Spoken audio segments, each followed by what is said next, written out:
A Pastor's Confession. Better a patient person than a warrior, one with self-control than one who takes a city. Proverbs 16:32. I was on a bus enjoying the early fall scenery through the window when my phone suddenly vibrated. It was an unfamiliar phone number. Hello? Is this Mrs. Kim Jong-suk? His voice was deep. Yes, it is. He sounded very happy to finally get in touch with me. How desperately I looked for ways to find you. I'm Kim Gap-jin, a retired pastor. And he began to tell me his story.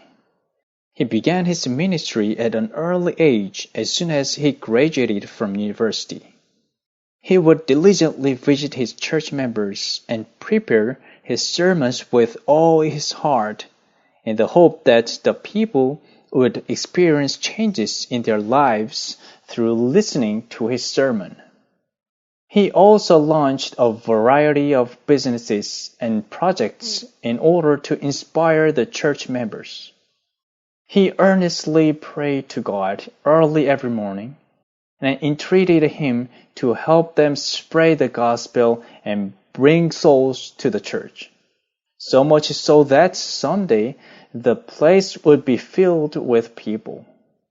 He would always stress the importance of evangelism. Then, he slowly began to notice people dozing while he was preaching. He was discouraged every time he saw someone yawn. The church members seemed as if they would never meet his expectation of change in character. He was frustrated when he saw church members quarrel at meetings.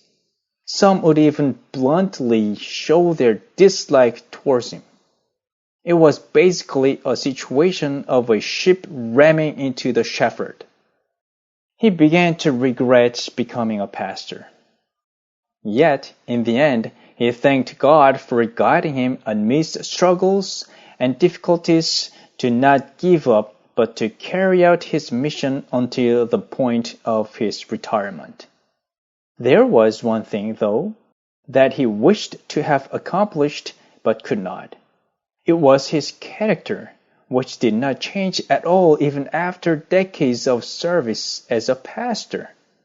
Every time his relationships with church members went wrong because of the lack of his self-control, he wanted to quit the ministry. In the belief that the shepherd must change first in order to bring change to the sheep. He tried so hard to change himself first. He did his best to control his mind, but would always fall when he hit his limit. He never had an experience of overcoming the limit.